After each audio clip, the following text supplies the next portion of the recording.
Hey YouTube, this is Rambo is 35. Wanting to do another gun review with you guys today. I had some time, figured I would, talk about some of these other rifles that I've recently bought. This is the LRA 308 varmint, made by River, and I just wanted to go over some things with you guys. I saw some people shooting them on YouTube, but nobody really gives them a great review or talks much about them. So I figured I would go ahead and do that and get you guys some information who are wondering about this rifle. The first thing that I really like about this rifle is it's got a two-stage trigger. The trigger is non-adjustable.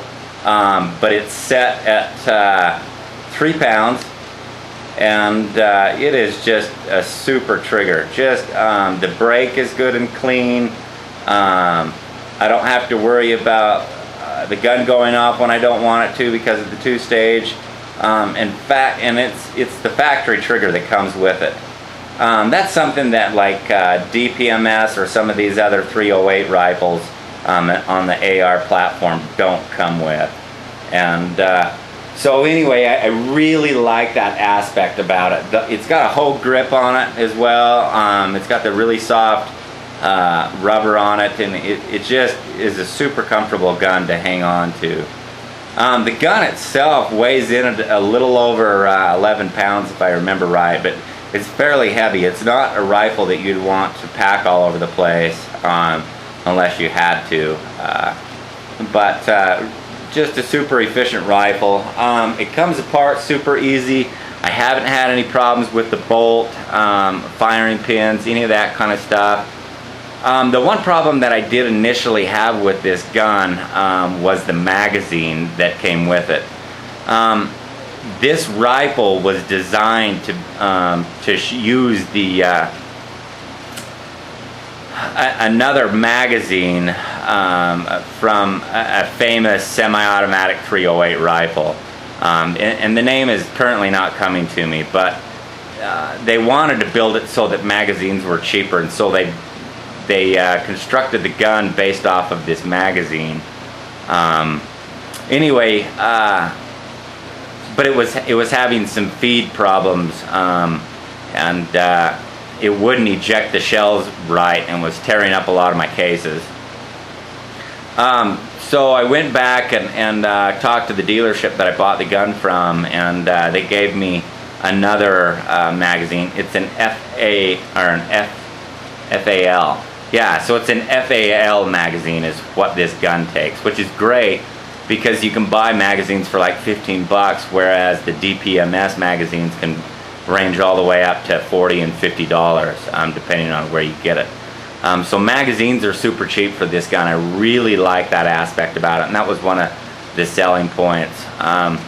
The other thing that makes this gun a little bit different than the other AR platforms in the 308 heavy barrel is this rifle actually has a 26-inch barrel instead of a 20 or 24. Now you can get this rifle in a 20-inch heavy stainless steel barrel, but this one's a 26, and the DPMS I think is 24 if I remember right.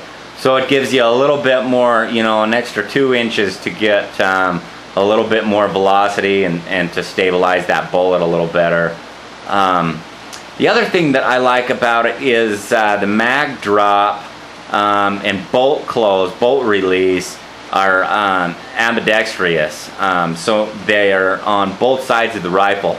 So if you're a left-hander, this rifle is definitely a good rifle for you.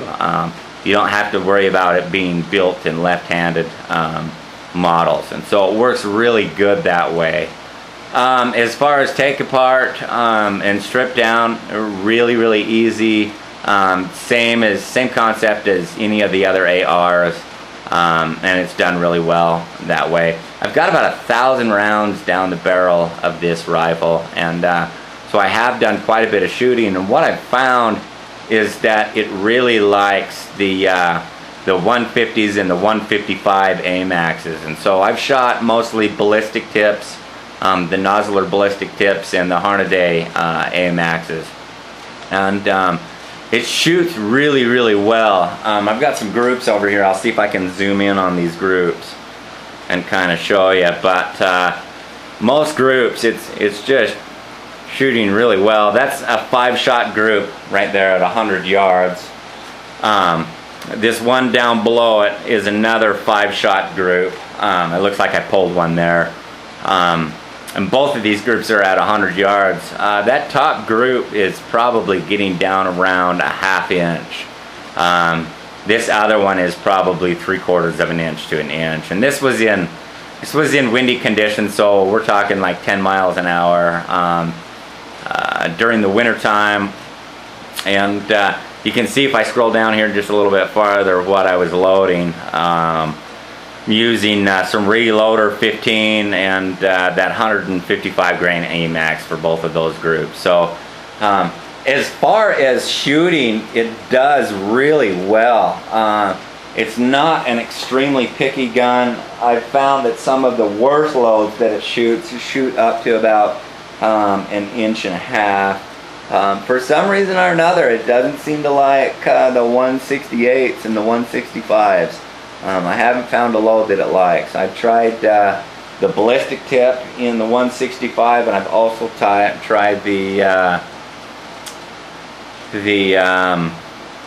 Spear 168 hollow point bow tail. So anyway, for those of you guys who are wondering, it does really well. I've shot this gun several times out to 1,000 yards, and it's under MOA at $1,000.